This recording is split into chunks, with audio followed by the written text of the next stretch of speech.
പ്രിയമുള്ള സുഹൃത്തുക്കളെ, സമകാലികത്തിന്റെ മറ്റൊരു ഇൻഫോർമേറ്റീവായ വീഡിയോയിലേക്ക് എല്ലാവർക്കും സ്വാഗതം. ഇന്ന് ഞാൻ നിങ്ങളുമായി സംസാരിക്കുന്നത് കേരള സംസ്ഥാനത്ത് APL BPL വ്യത്യാസമില്ലാതെ വിതരണം ചെയ്യുന്ന ഭക്ഷ്യക്കിറ്റിൽ ഒരു മാറ്റം വരാൻ വേണ്ടി പോവുകയാണ്. അതായത് 2021 ജനുവരി മാസം മുതൽ 2021 ഏപ്രിൽ മാസം വരെ റേഷൻ കാർഡ് ഉടമകൾക്ക് നൽകുന്ന ഭക്ഷ്യക്കിറ്റിൽ ഇനി 9 ഇനങ്ങളാണ് ഉണ്ടാവുക. ഈ മാസം അവസാനത്തോടെ കിറ്റ് വിതരണം ആരംഭിക്കാനുള്ള നടപടിക്രമങ്ങളാണ് ഇപ്പോൾ ആരംഭിക്കുന്നത്. ഇനി വരുന്ന സൗജന്യ ഭക്ഷ്യക്കിറ്റിൽ ചെറുപയർ 500 ഗ്രാം, ഉഴുന്ന് 500 ഗ്രാം, തുവരപ്പരിപ്പ് 250 ഗ്രാം, പഞ്ചസാര 1 കിലോഗ്രാം, തേയില 100 ഗ്രാം, മുളക് പൊടി അല്ലെങ്കിൽ മുളക് 100 ഗ്രാം, കടുക് അല്ലെങ്കിൽ ഉലുവ 100 ഗ്രാം, വെളിച്ചെണ്ണ 1/2 ലിറ്റർ, ഉപ്പ് 1 കിലോ എന്നിവയാണ് 2021 ജനുവരി മാസം മുതൽ 2021 ഏപ്രിൽ മാസം വരെ വരുന്ന 4 മാസത്തെ കിറ്റിൽ ഉണ്ടാകുന്ന വസ്തുക്കൾ എന്ന് പറയുന്നത്.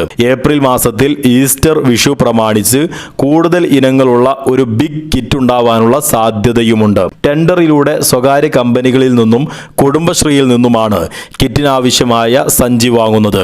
കുടുംബശ്രീയിൽ നിന്നും മാസം 25 ലക്ഷം തുണിസഞ്ചികൾ വീതം 4 മാസത്തേക്ക് കേന്ദ്രീകൃത സംവിധാനത്തിൽ സപ്ലൈകോയ്ക്ക് നൽകാൻ ഇപ്പോൾ കരാറായിട്ടുണ്ട്.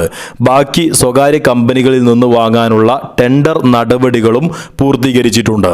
4 മാസത്തെ ഭക്ഷ്യക്കിറ്റ് വിതരണത്തിന് ഏതാണ്ട് 3.75 കോടി സഞ്ചികളാണ് ആവശ്യമായി വരുന്നത്.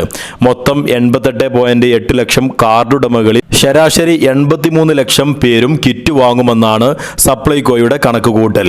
ലോക്ക്ഡൌൺ കാലത്താണ് ഭക്ഷ്യക്കിറ്റ് വിതരണം ആരംഭിച്ചിരുന്നത്. അപ്പോൾ ഇന്നത്തെ വീഡിയോയിൽ പങ്കുവച്ചിരിക്കുന്നത് 2021 ജനുവരി മാസം മുതൽ സൗജന്യ ഭക്ഷ്യക്കിറ്റിൽ വരുത്തുന്ന ഒരു മാറ്റത്തെക്കുറിച്ചാണ്.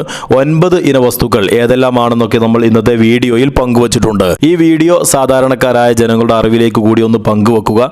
അതോടൊപ്പം തന്നെ നിങ്ങളുടെ നിത്യജീവിതത്തിൽ നിങ്ങളുടെ പ്രശ്നങ്ങൾക്കുള്ള നിരവധി പരിഹാരങ്ങൾ സമകാലികം യൂട്യൂബ് ചാനലിലൂടെ നിങ്ങൾക്ക് കണ്ടെത്താൻ സാധിക്കും. അത്തരം വാർത്തകളും വീഡിയോകളും നേരത്തെ ലഭിക്കുന്നതിനായി ചാനൽ ഒന്ന് സബ്സ്ക്രൈബ് ചെയ്ത് ബെല്ലൈക്കൺ കൂടി എനാബിൾ ചെയ്യുക. മറ്റൊരു ഇൻഫോർമേറ്റീവായ വീഡിയോയുമായി നമുക്ക് വീണ്ടും കാണാം. വീഡിയോ പൂർണ്ണമായി കണ്ടതിന് എല്ലാവർക്കും നന്ദി.